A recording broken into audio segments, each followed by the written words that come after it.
बहुत सिंपल है। Comprehension of passage and art of summarising. Summarise करने का मतलब क्या होता है पता ना आप लोग को, शॉर्ट में बताना। तो पैसेज को कैसे कॉम्प्रिहेंड करते हैं, किस तरह लिखते हैं, और समराइज कैसे करना चाहिए, उस बारे में है ये। So now the word comprehension means the ability to understand what you listen and what you read.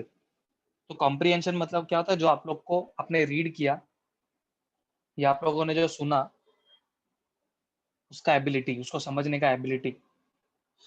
It is an exercise which aims on at improving और testing one's ability to understand the language. तो comprehension का फायदा क्या होता है, आपको आपके language को इम्प्रूव करना है, उसको टेस्ट करने के लिए काम आता है वो कॉम्प्रिहेंड करना। In a comprehension test you are given an unseen passage or a paragraph or two. These paragraphs show the idea or mood concerning issues, the solutions that the author provides. The main task is to answer the questions asked from the passage.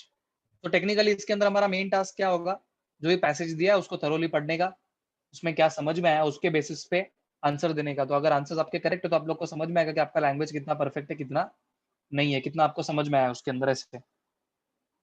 तो important strategies: read the passage as fast as possible, get thoroughly involved with the paragraph to understand it, underline the important parts of the passage to answer the questions. Okay, so basically अभी इन लोग क्या बोलने को try कर रहे हैं, passage को कैसे गो थ्रू करना चाहिए। अभी आप लोग को ऑलरेडी आता ही है, तो बहुत डिटेल में गो थ्रू नहीं करेंगे, सिर्फ कुछ इंपॉर्टेंट पॉइंट्स है वो गो थ्रू करवाता हूं मैं। देखो ये एक इंपॉर्टेंट पॉइंट है यहाँ पे, दिस, जो भी कॉम्प्लेक्स लाइन रहेगा ना पैसेज के अंदर, उसको अपने ओन वर्ड्स में अपने बेटर लैंग्वेज के अंदर ट्रांसलेट करने को ट्राई करो। तो अपना ओन लैंग्वेज है ना, you can also translate in Hindi and then write in English, ऐसे भी कर सकते हो। आपको जो भी लैंग्वेज ज्यादा परफेक्ट आता है ना, उस कॉम्प्लेक्स पार्ट को आपके खुद के लैंग्वेज के अंदर उसको कन्वर्ट करो, और फिर बाद में उसको सिंप्लीफाई करके इंग्लिश में लिखने ट्राई करो, that will be more better. This will help you in analysing the main idea of the paragraph and seeking the cause and effects of the passage. Passage के पीछे का इंटेंशन क्या है वो सब समझ में आएगा अगर हम लोग वो करेंगे, तो एनालाइज कर पाएंगे ठीक से। तो ये एक इंपॉर्टेंट दूसरा पार्ट है, मार्क द कीवर्ड्स। इससे हम लोग को उसके लॉजिकल कनेक्शन समझ में आएंगे पैसेज के, and understanding it in a better way. Try to understand some certain unfamiliar words by reading the line thoroughly. Unfamiliar words को भी समझने को ट्राई करो पूरे लाइन को पढ़ के। कभी कभी क्या होता है, हम लोग कोई कोई वर्ड्स है उसको रैंडमली पैसेज में से पढ़ने को ट्राई करते हैं, तो उसका बोलने का इंटेंशन क्या है वो समझ में नहीं आता वर्ड्स का। वो कब समझ में आएगा, जब हम लोग पूरे लाइन को थरोली पढ़ेंगे, 2-3 बार लाइन को पढ़ेंगे, तो वर्ड का उस जगह पे क्या कंसर्न है, किस कंसर्न से किस मीनिंग से वहां पे वो यूज किया वो समझ में आएगा। The theme of the line will make you understand the meaning of the words. Line का जो थीम है उससे हम लोग को डेफिनेटली समझ में आएगा कि मीनिंग क्या है उन वर्ड्स का। अभी से कुछ कुछ वर्ड्स हम लोग अलग अलग जगह पे अलग अलग कॉन्टेक्स्ट में अलग अलग पर्पस के लिए यूज करते हैं, तो यहाँ पे पर्पस समझना इंपॉर्टेंट होता है। Do not assume anything based on your personal belief. खुद के पर्सनल बिलीफ पे बेस्ड कुछ भी अजम्पशन करना नहीं चाहिए, और जरूरत पड़े तो फिर से पैसेज को देखने को ट्राई करना है। अभी आगे सिर्फ हम लोग अभी डायरेक्ट मेन पार्ट पे आ रहे सॉल्व करने के। इसमें जो भी क्वेश्चन है उसको रीड करो, ऑल्टरनेटिव जो भी प्रोवाइड किए उन लोगों ने, आंसर जो भी प्रोवाइड किया उसको समझ लो, और उसमें से एक अप्रोप्रिएट वन जो रहेगा उसका आंसर देने को शुरू करो। ऐसा things to remember: find the central idea of the passage. Passage में इंटेंशन क्या है बोलने का, डिटेल्स पे फोकस करो। डिटेल्स यानी उसके जो इंपॉर्टेंट वर्ड्स है या important parts of the sentences है, सेंटेंसेस के अंदर मेन मेन जो डायलॉग मारे या इंपॉर्टेंस रहेगा उस चीज का, वो लॉजिकल स्ट्रक्चर क्या है और टोन क्या है पैसेज का, whether it is trying to make us learn something or whether it is a story, ऐसे। So starting to understand the central idea of the passage. तो सेंट्रल आइडिया समझने को ट्राई करना चाहिए, और कौन से कैटेगरी को बिलोंग करता है वो समझने को ट्राई करना है मेंटली। तो टॉपिक क्या है, किस बारे में, आपको स्टार्टिंग के फर्स्ट लाइन पढ़ के समझ में आ जाना चाहिए। तो ये सारी चीजें आपको क्वेश्चन सॉल्व करने में ज्यादा इजी पड़ेगा, और जो भी रॉन्ग ऑप्शन है उसको एलिमिनेट करने अच्छा पड़ेगा, जो भी सेंट्रल थीम के रिलेटेड नहीं है। हम लोग ने बहुत बार ऐसा भी डिस्कस किया एमसीक्यूज के अंदर कि करेक्ट ऑप्शन एक ही रहता है, मतलब समझो एक नियर बाय एक करेक्ट ऑप्शन एक रहेगा, उसके आसपास के क्लोजर आंसर और दो रहेंगे, और चौथा वाला जो ऑप्शन रहेगा एकदम वेस्ट रहेगा, कुछ काम का भी नहीं रहेगा। तो थीम पैसेज का समझ जाएगा तो जो वेस्ट आंसर है वो हम लोग निकाल पाएंगे इजीली। डिटेल्स पे फोकस करना है। स्पेसिफिक डिटेल्स हो गया।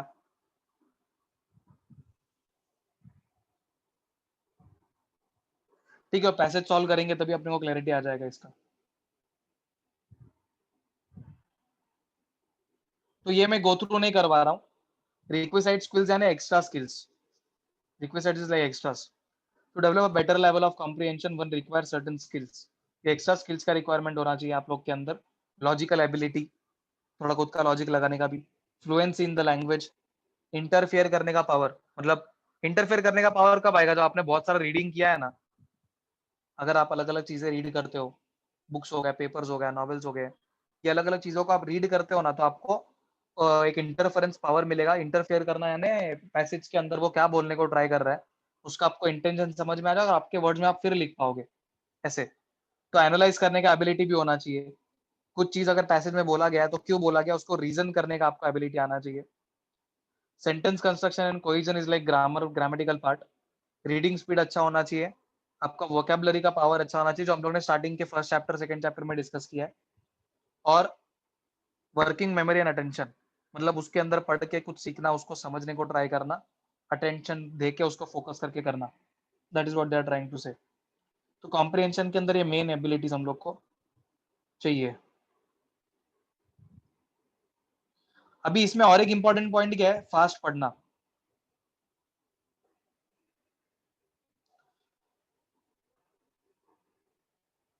और रीडिंग करते वक्त आप थोड़ा लाउड रीड करना चाहिए। मतलब हम लोग अभी यूजुअली घर पे ये सब कर नहीं पाएंगे, पर आपके पर्सनल बेनिफिट के लिए ऐसा बोला है। आप जितना लाउड रीड करते हो उसका फायदा क्या होता है, the more louder you read, आपके कान के अंदर वो आवाज जाता है। जब आपके कान के अंदर वो आवाज पहुंचता है ना, that means it goes correctly in the brain. जब भी आप लोग ऊपर ऊपर से पढ़ने को ट्राई करते हैं, जैसे मन में पढ़ने का बोलते हैं, मन में पढ़ने से क्या होता है, आपके कान के अंदर आवाज नहीं आता है। बहुत सारे गाने आप क्यों मेमोराइज कर पाते हो? क्योंकि आपके कान के अंदर बार बार पढ़ते हैं, वो गाने बार बार आवाज आता है करके वो मेमोराइज अच्छे से होता है। तो while reading also it applies the same thing. ठीक है, चलो अभी सैंपल क्वेश्चन पे आ जाते हैं।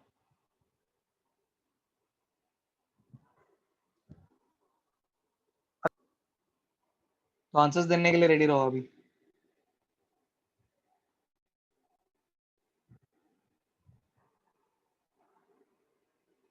ये अपना पहला क्वेश्चन है, पहला क्वेश्चन का दो सेट है। चलो, I hope you all can see that. Zoom करके देख सकते हो। चलो आंसर्स देने को शुरू कर दो।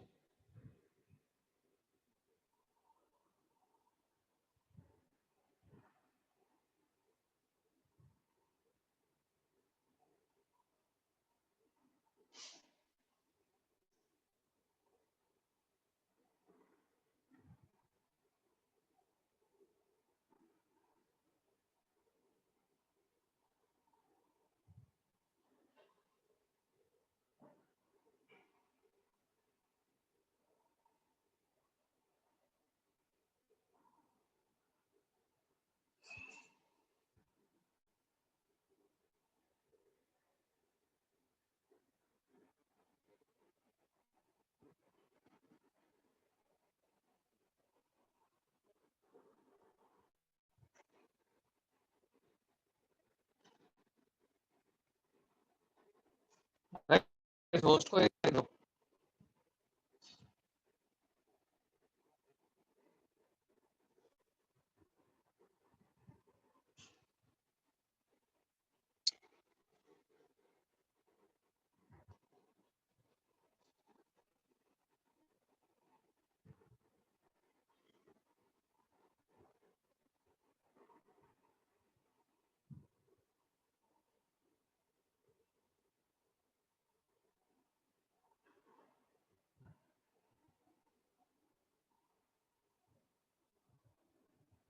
Okay, we have the answers.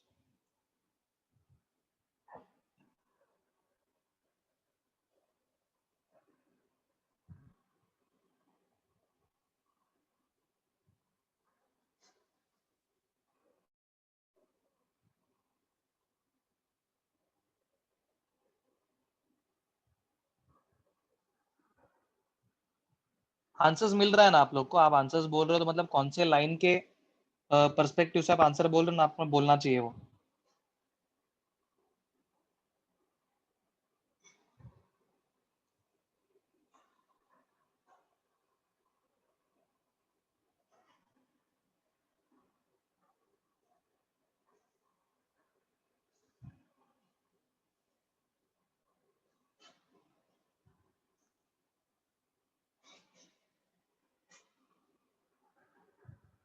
Okay, 1 का आंसर मुझे प्रॉपर आया नहीं अब तक सब लोग का।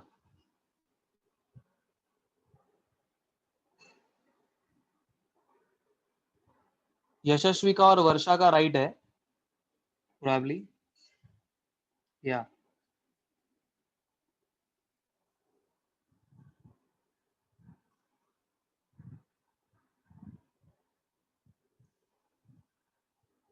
मुझे 1 का आंसर दो प्रॉपर।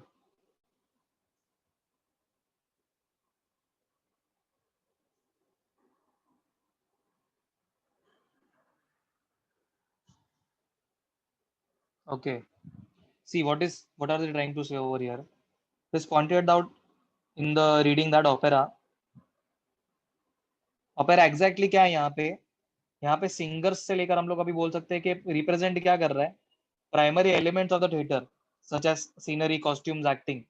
यानी इन सिंपल टर्म्स एक प्रॉपर ड्रामा बनाया गया है जिसके अंदर अलग अलग चीजें गाई गई है ओपेरा के रिलेटेड।